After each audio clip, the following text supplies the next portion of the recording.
जो सुनो तो कहे प्रभु जी हमरी है बिनती, दुख जन को धीरज दो, हारे नहीं वो कभी दुख से। तुम निर्बल को रक्षा दो, रह पाए निर्बल सुख से। भक्ति को शक्ति दो, भक्ति को शक्ति दो। जग के जो स्वामी हो, इतनी तो अर्ज सुनो। है पथ में अंधियारे, दे दो वरदान में उजियारे। ओ पालनहारे निर्गुण और न्यारे, तुमरे बिन हमरा कौनो नहीं।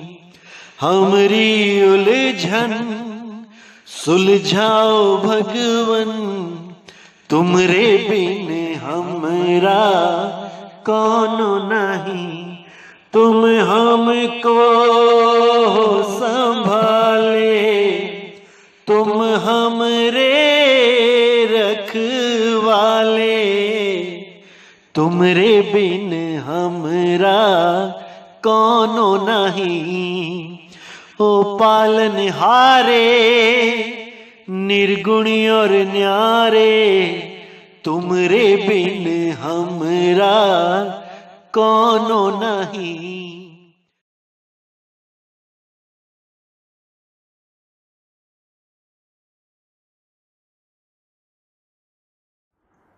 नमस्कार मेरे प्यारे भाइयों, मेरे परम पिता परमात्मा के प्यारे जी भाई।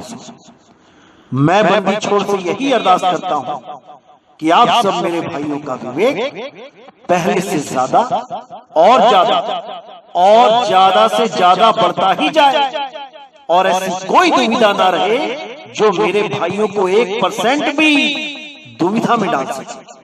हर चीज ऐसी क्लियर होती चली जाए कि कोई भी भ्रमभूत इस दिमाग में ना रहे। रास्ता ऐसा क्लियर दिखाई देने लग जाए कि कोई भी भ्रमित कर ही ना पाए। मैं बस यही अरदास करता हूं अपने बंदी छोड़, अपने सतगुरु, अपने परम पिता परमात्मा से। तो मेरे भाइयों, जैसे कि आज जो स्थिति बनी हुई है, बहुत ही भयावह स्थिति बन चुकी है भारत में, और इसका एक ही कारण है, वो है जागरूकता में कमी। हम लोग जागरूक नहीं हैं, इसीलिए मात खा रहे हैं। अगर हम जागरूक हो जाएं तो किसी में इतनी ताकत नहीं जो हमें हरा सके। फिर चाहे वो कोई आदमी ही क्यों ना हो, चाहे कोई वायरस ही क्यों ना हो, केवल और केवल जागरूकता में कमी के कारण ही हम हार रहे हैं। लेकिन अगर हम जागरूक हो जाएं तो ऐसी कोई चीज नहीं जो हम नहीं कर सकते।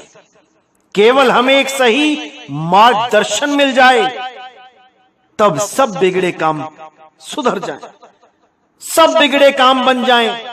लेकिन वो मार्गदर्शन करने वाले लोग ही पथ भ्रष्ट हो चुके हैं। जिनको हमने मार्गदर्शन के लिए चुना वही पथ भ्रष्ट हो चुके हैं। तो क्या होगा, कैसे होगा? अब हमने अध्यात्म के साथ अपने परिवार के बारे में, अपने समाज के बारे में, अपने देश के बारे में भी खुद ही सोचना है।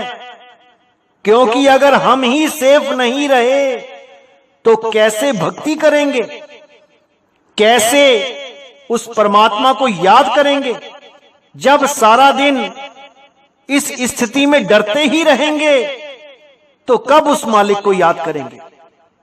क्योंकि परमात्मा हमें निर्भय अवस्था प्रदान करता है, लेकिन वो तब आती है जब हम पूरे जागरूक हो जाएं, दुनिया के लिए भी और आध्यात्मिक ज्ञान में भी। हमें दोनों को बैलेंस करके चलना ही पड़ेगा। नहीं तो आने वाले समय में और ज्यादा परेशानियों का सामना करने के लिए तैयार रहना पड़ेगा। तो अगर आप चाहते हैं कि यह स्थिति यहीं रुके और हमारा समाज, हमारा देश आगे प्रगति करे, तो शुरुआत हमें खुद से ही करनी है। हम दूसरों में कमियां निकालने में लग जाते हैं, लेकिन अपनी कमियों को नहीं देखते। शुरुआत हमें खुद से ही करनी है, और अगर हमने खुद को सुधार लिया तो मेरे भाई पूरा संसार सुधर जाएगा। हम ही बिगड़े हुए हैं, हम किसी और पे उंगली क्या उठाएं। इसलिए मेरे भाई शुरुआत खुद से करनी है। अपनी ही कमियों को खुद पहचानना है, खुद ही उन कमियों से छुटकारा पाना है। केवल एक सही मार्गदर्शन से काया पलट हो सकती है हमारी, हमारे समाज की, हमारे देश की। तो मेरे भाइयों, अब हमने जागरूकता के पाठ भी पढ़ने हैं और अपने समाज को भी जागरूक करना है। तो सबसे पहले तो एक बात अच्छी तरह समझ लो कि आप और हम सब अमर हैं। हमारी किसी की मृत्यु हो नहीं सकती। पहले तो इस चीज को अच्छी तरह समझ लो कि हमने केवल शरीर का त्याग करना है, शरीर को छोड़ना है। इसको मृत्यु नहीं कहते कि हम मर गए, इसको शरीर त्यागना कहते हैं कि हमने शरीर को त्याग दिया। हम नहीं मर गए शरीर त्यागने पे। अगर हम मर गए तो फिर कौन जा रहा है स्वर्गों में, कौन जा रहा है सतलोक को, कौन जा रहा है ब्रह्मलोक को? अगर हम ही मर गए तो अरे हम ही तो जा रहे हैं ना। केवल इस शरीर को छोड़ दिया है और आगे के लोकों में जा रहे हैं। तो इसलिए पहले इस चीज को दिमाग से निकाल दो कि कोई भी वायरस किसी को मार सकता है, किसी को नहीं मार सकता। वो केवल शरीरों की हानि कर सकता है, शरीरों को खत्म कर सकता है, आपको और हमें खत्म नहीं कर सकता। इसलिए पहले तो इसका डर दिमाग से निकाल लो। अब क्या करना है, जब भी कोई दुश्मन आता है सामने तो हमने दो चीजें करनी होती हैं। सबसे पहला काम होता है हमने खुद को सेफ रखना, और दूसरा काम होता है दुश्मन पे अटैक करना। ये दो ही चीजें हैं जिस कारण हम जंग जीतते हैं। अगर हमने खुद को सेफ नहीं रखा, अगर हम जोश जोश में बिना सेफ्टी के दुश्मन के आगे चले गए तो भाई मारे जाएंगे। इसलिए पहला काम है अपनी सेफ्टी करना, अपने आप को सुरक्षित करना, और दूसरा काम है दुश्मन पे वार करना। इसी लॉजिक को लेके हमने आगे के सारे कार्य करने हैं। सबसे पहले अपनी सेफ्टी, यानी सबसे पहले अपने शरीर को सुरक्षित रखना है। कैसे रखना है? जो काम कोरोना होने के बाद आपको करने के लिए कहा जाता है, अरे वही काम आपने बिना कोरोना पॉजिटिव हुए ही शुरू कर देना है। अगर वही कार्य आप पहले शुरू कर देते हो तो दुश्मन से सेफ हो गए हो आप, क्योंकि जरूरी नहीं कि वो अंदर घुस जाए उसके बाद ही आप ट्रीटमेंट करो। अरे उसको घुसने का मौका ही मत दो, दरवाजे पे पहले ही सिक्योरिटी खड़ी कर दो। कोई भी गलती से आए भी तो पकड़ा जाए, बाहर निकाल दिया जाए, या अंदर ही नष्ट हो जाए। तो सबसे पहले तो वो कार्य आपने पहले ही शुरू कर देने हैं। जैसे कि बताया जा रहा है कि गर्म पानी पीना है, भाप लेनी है, ठंडी चीजों से आपने तौबा करनी है। आइसक्रीम हो गई, ठंडा पानी हो गया, इन चीजों से, क्योंकि जिस देश में आप बैठे हैं वहां पे संक्रमण ज्यादा है। अगर आपके देश में संक्रमण कम है तब आप इसको यूज भी कर सकते हैं, लेकिन जहां जहां ज्यादा है वहां इसको अवॉइड करें, बिल्कुल भी ना खाएं। जो मास्क आप पहन रहे हैं वो घर में ही बना होना चाहिए, क्योंकि बहुत सी प्रॉब्लम्स आ रही हैं। जो बाजारी मास्क होते हैं वो दिक्कत कर रहे हैं। बहुत सी वीडियोस भी शेयर हो रही हैं कि उन मास्क में बहुत दिक्कत है। उन मास्क की वजह से ही ज्यादातर स्वास्थ्य ठीक नहीं रह पा रहा है, खराब हो रहा है। तो हमने रिस्क नहीं लेना है। घर में ही कपड़े से बनाया हुआ मास्क उसी को यूज करें, उसी को पहने। और अपने घर में सफाई का तो पूरा ध्यान रखना ही है। हमने बाहर भी गंदगी नहीं करनी है, जिससे ये वायरस और ज्यादा फैले। गंदगी का मतलब क्या है? जैसे बहुत से लोग तंबाकू खाते हैं और तंबाकू खाने के बाद थूकना भी पड़ता है। बहुत से लोग पान खाते हैं, खाने के बाद थूकना भी पड़ता है। अब उनको खुद नहीं पता कि हम कोरोना पॉजिटिव हो चुके हैं और वो तंबाकू खा खा के गलियों में थूकते हैं, सड़कों पे थूकते हैं। जिन सड़कों पे एक आम आदमी चल रहा होता है, उसी थूक के ऊपर उसका पैर आ जाता है और वही चप्पल, वही जूता लेके वो अपने घर में आ जाता है, अंदर तक चला जाता है और वही थूक के कण हमारे घर के फर्श पे चिपक जाते हैं। अब उसी घर में कोई छोटा सा बच्चा जो खेलता है अपने फर्श पे, अब उसको नहीं पता कि यहां क्या आ चुका है। वो अपने फर्श पे खेलता हुआ, उसी फर्श पे हाथ से चलता हुआ, घुटनों के बल चलता हुआ उस वायरस को मां और बाप तक पहुंचा देता है। अन्य चीजों को छू छू के इन्फेक्टेड कर देता है। और हम सोचते हैं कि हमारे घर में वायरस तो आ ही नहीं सकता, हमारे यहां तो कोई संक्रमण हो ही नहीं सकता।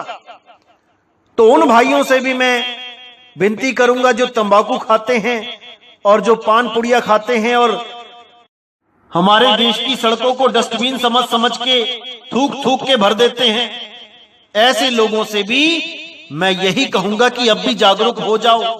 छोड़ो इन चीजों को, छोड़ो इन नशों को, कुछ नहीं रखा इनमें। अरे एक तो अपना स्वास्थ्य खराब कर रहे हो खुद ही, और ऊपर से अनजाने में लोगों को मौत भी बांट रहे हो। खुद तो चाहते हो कि हमारे घर कोई भी ना आए ऐसा बंदा जिसको कोरोना पॉजिटिव है, और खुद थूक थूक के लोगों के घर में इन्फेक्शन पहुंचा रहे हो।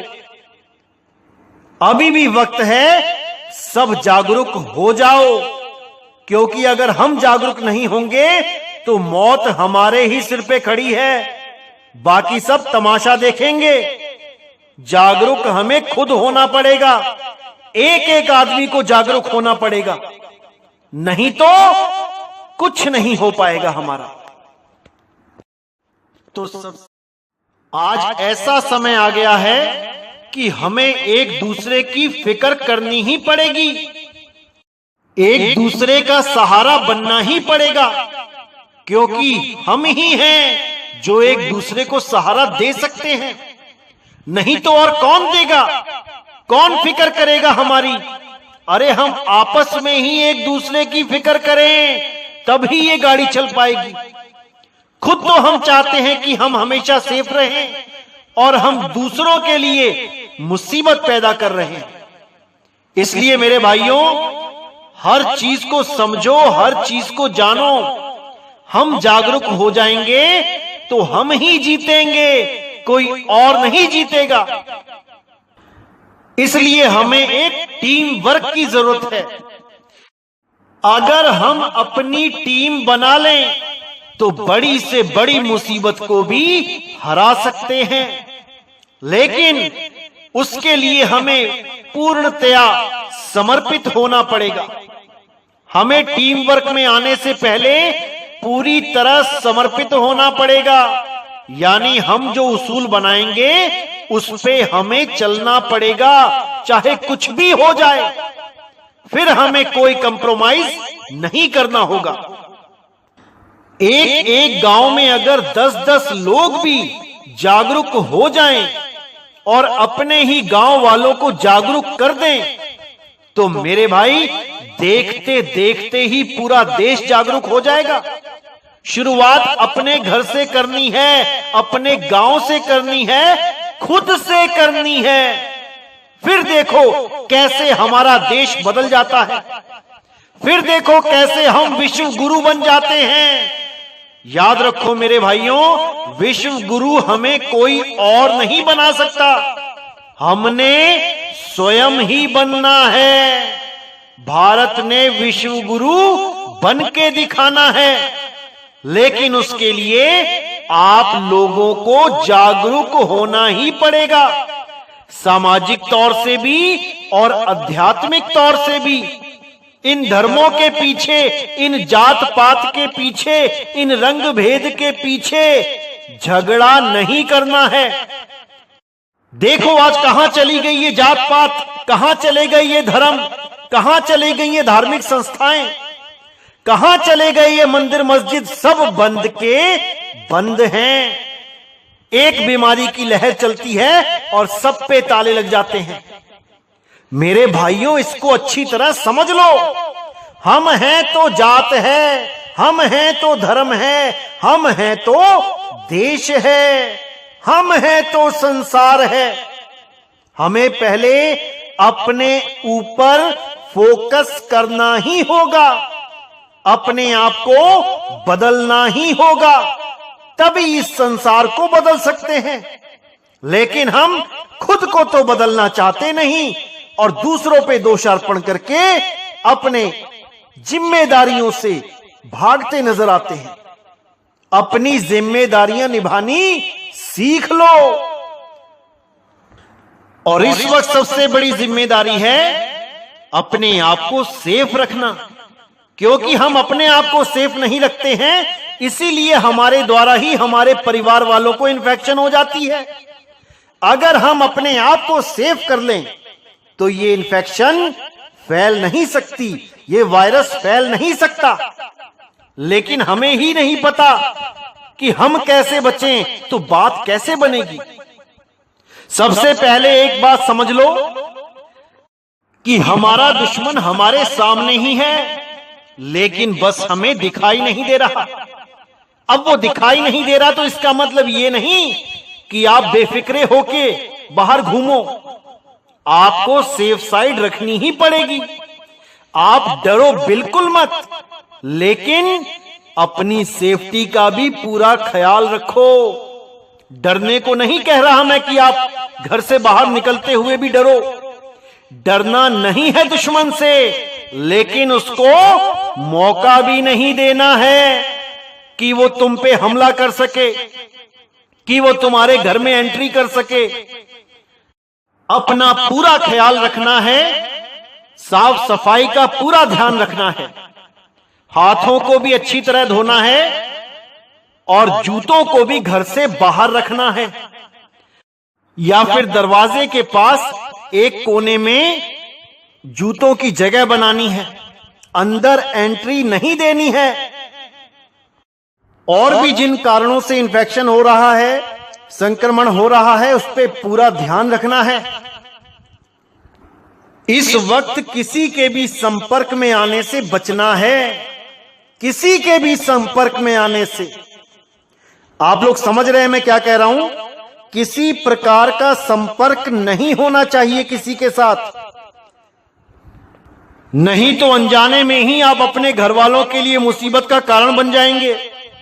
क्योंकि बाहर संपर्क करने के बाद घर में भी संपर्क हो ही जाता है, इसलिए पूरी सेफ्टी रखनी है, पूरा ध्यान रखना है, बिल्कुल भी चांस नहीं लेना है मेरे भाई, नहीं लेना है।